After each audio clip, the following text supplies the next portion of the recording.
Welcome to Burhan's preparatory academy. उम्मीद करता हूँ आप लोग सब खैरियत से होंगे। The lecture which we are going to deliver today is on Pakistan studies, और पाकिस्तान स्टडीज़ से मुतालिक अब तक 11 लेक्चर्स डिलीवर किए जा चुके हैं, और इन 11 लेक्चर्स के दौरान जो इंपॉर्टेंट टॉपिक्स आपको पढ़ाए गए उसके PDF नोट्स भी टाइम टू टाइम आपसे शेयर किए जाते रहे हैं। अब हमने जब ये कोर्स स्टार्ट करवाया था तो आपको बताया था कि हमने ये स्टार्ट करना है कोर्स 712 से ऑनवर्ड्स हम इस कोर्स को लेकर चले हैं। जो भी इम्पॉर्टेंट इवेंट्स हुए हैं इस दौरान, तो लास्ट लेक्चर में हम 1946 तक पहुंच चुके थे। ठीक है, लास्ट लेक्चर में जो टॉपिक्स हमने आपको पढ़ाए वो ये थे: जनरल इलेक्शंस 1945-46। अब जिस तरह से मैंने आपको पिछले लेक्चर्स में बताया कि 1935-36 में जो इलेक्शंस हुए थे उसमें ऑल इंडिया मुस्लिम लीग को बहुत बुरी तरह शिकस्त हुई थी।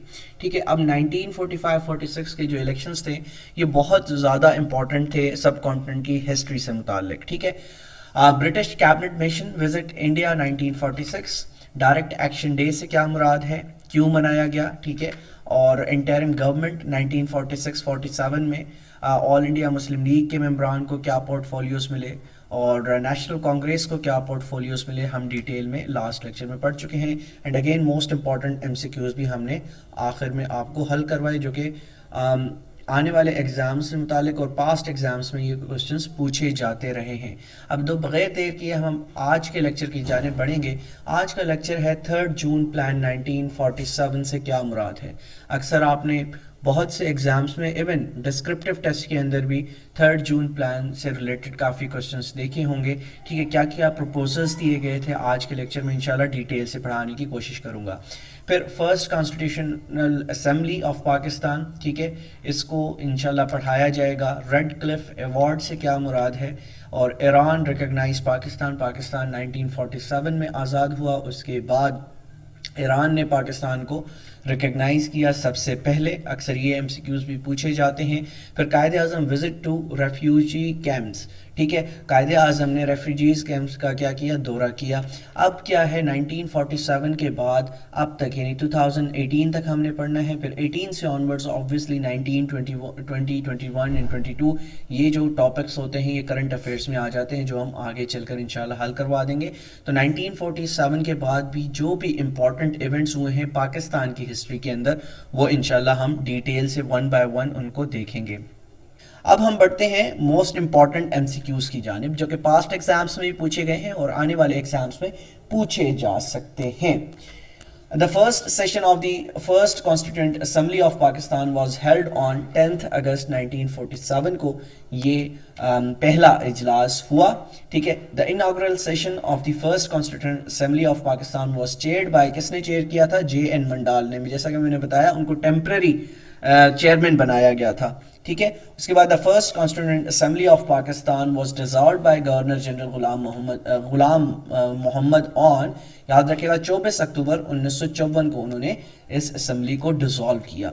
Who was the first president of Pakistan constituent assembly of Pakistan, तो कौन थे पहले प्रेसिडेंट, वो थे कायदे आजम मोहम्मद अली जिन्ना। और डेप्टी प्रेसिडेंट कौन थे, मौलवी तमीजुद्दीन, जो कि कायदे आजम की वफात के बाद फिर ऑब्वियसली प्रेसिडेंट बना दिए गए थे पहली कॉन्स्टिट्यूएंट असेंबली के। ठीक है, उसके अलावा who chaired the first meeting of Pakistan constituent assembly as a temporary president on 10th August 1947 at Karachi to select its members president and deputy presidents, तो वो बनाए गए थे जोगिंद्र नाथ मंडाल, JN मंडाल जिसको भी कहा जाता है। How many years the first constituent assembly lasted, तो याद रखिएगा 1947 में बनाई गई, 1954 में ख़त्म हुई, तो तकरीबन 7 साल ये कायम रही है। ठीक है, who was the selected as the deputy president of first constituent assembly on 10th August 1947 at Karachi, तो वो थे मौलवी Tamizuddin Khan.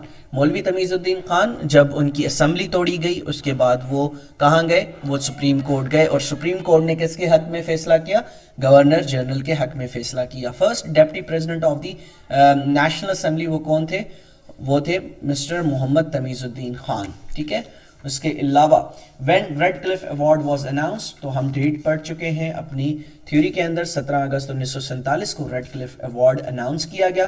The red Cliff line became the official border between, तो याद रखिएगा पाकिस्तान और इंडिया के दरमियान जो बॉर्डर लाइन मौजूद है उसको रेड क्लिफ लाइन कहा जाता है। Boundary commission was headed by کس کی سربراہی میں باؤنڈری کمیشن بنا؟ سر ریڈ کلف کی سربراہی میں یہ باؤنڈری کمیشن بنا. In the Radcliffe award of 1947 the Muslims majority areas of Gurdaspur and Pathankot were handed over to India just because کس وجہ سے؟ because it provided road link from India to Kashmir Valley. اس وجہ سے ان کو دے دیا گیا. اور obviously جو ٹرمز تھے انگریزوں کے، ٹھیک ہے، گوروں کے، وہ انڈینز کے ساتھ بہت زیادہ تھے. ٹھیک ہے.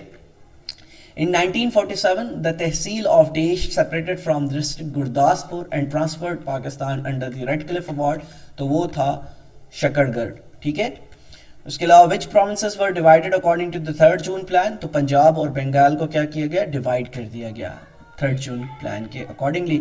اچھا 3rd June plan is known as partition plan بھی اس کو کہا جاتا ہے. 3rd June plan کو کیا کہا جاتا ہے؟ partition plan بھی کہا جاتا ہے. میں تھیوری میں بہت ڈیٹیل سے پڑھا چکا ہوں. Congress accepted the partition plan immediately but Muslim League could not accept it immediately.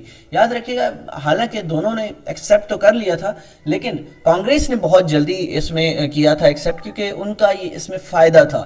ٹھیک ہے. قائد اعظم نے بھی محمد علی جناح نے الٹیمیٹلی ناراضگی کا، خفگی کا اظہار کیا لیکن obviously ان کو پھر اور کوئی راستہ نظر نہیں آیا سوائے اس کے وہ اس پلان کو ایکسیپٹ کریں. At that time Jinnah opined that, انہوں نے کہا کہ plan would be submitted to the Muslim League council for discussion. تو انہوں نے یہ کہا کہ ہم جو مسلم لیگ کی کاؤنسل ہے ہم بیٹھیں گے، مل کر فیصلہ کریں گے کہ آیا ہم اس کو ایکسیپٹ کریں یا نہیں کریں. تو پھر یہ بعد میں ڈیسائیڈ کیا گیا. تو آج کا ہمارا یہ لیکچر تھا جس میں ہم نے کافی کچھ ڈسکس آپ لوگوں سے کر لیا ہے اور ان 12 لیکچرز کے اندر ہم آلموسٹ اگر میں یہ کہوں کہ 60% سے زیادہ میں آپ کو کورس کور کروا چکا ہوں پاکستان اسٹڈیز کا، تو غلط نہیں ہوگا. اب میں نے اتنی جلدی آپ لوگوں کو یہ کور کیوں کروایا؟ اگر میں بیچ 1 بیچ 2 کو دیکھوں تو یہ جو 12ویں لیکچر میں آپ کو ڈلیور کیا جا رہا ہے ان کو یہ چیزیں یاد رکھیے گا کون سے اس میں نے ڈلیور کی تھی، تقریباً 20واں اور 21واں لیکچر تھا. تو یاد رکھیے گا میں نے بہت جلدی اور تیزی کے ساتھ آپ کو یہ چیزیں کور کروائی ہیں تاکہ آپ کے آنے والے ایگزامس میں چیزیں آپ کو ہیلپ آؤٹ کر سکیں. تو میری کوشش ہمیشہ یہی ہوتی ہے کہ میں آپ کو بہت اپنی جو بھی میرے پاس نالج ہے وہ ڈلیور کروں اور اچھے طریقے سے پڑھاؤں تاکہ یہ چیزیں لانگ ٹرم تک آپ کو یاد رہیں. لیکن اکثر ہوتا کیا ہے، بچے پہلے کلاس میں تو بہت زیادہ ہوتے ہیں، جب ان سے نیکسٹ منتھ فیس مانگی جاتی ہے تو آدھے سے زیادہ بچے چھوڑ جاتے ہیں. آئی ڈونٹ نو، فیس اتنی زیادہ نہیں ہے. اگر آپ اس لیول کا کورس اگر آپ کسی اور سے پڑھیں گے تو obviously وہ آپ کو 400 پر منتھ میں کبھی بھی نہیں پڑھائے گا. اب 400 پر منتھ میں آپ کو کیا کیا چیزیں ملتی ہیں؟ 400 پر منتھ میں آپ کو PDF نوٹس ملتے ہیں، ڈیلی ویڈیو لیکچرز ملتے ہیں، اس کے ساتھ ساتھ آپ کو آپ سے ٹیسٹ کنڈکٹ کیے جاتے ہیں. تو ایک کمپریہنسو ہمارا یہ پورا کا پورا پیکج ہے. تو 400 کو اگر آپ 30 سے ڈیوائڈ کریں تو روز کے 13 روپے بنتے ہیں. تو ملتے ہیں انشاءاللہ کل ایک نئے لیکچر کے ساتھ. جب تک اپنا بہت خیال رکھے گا. اللہ حافظ.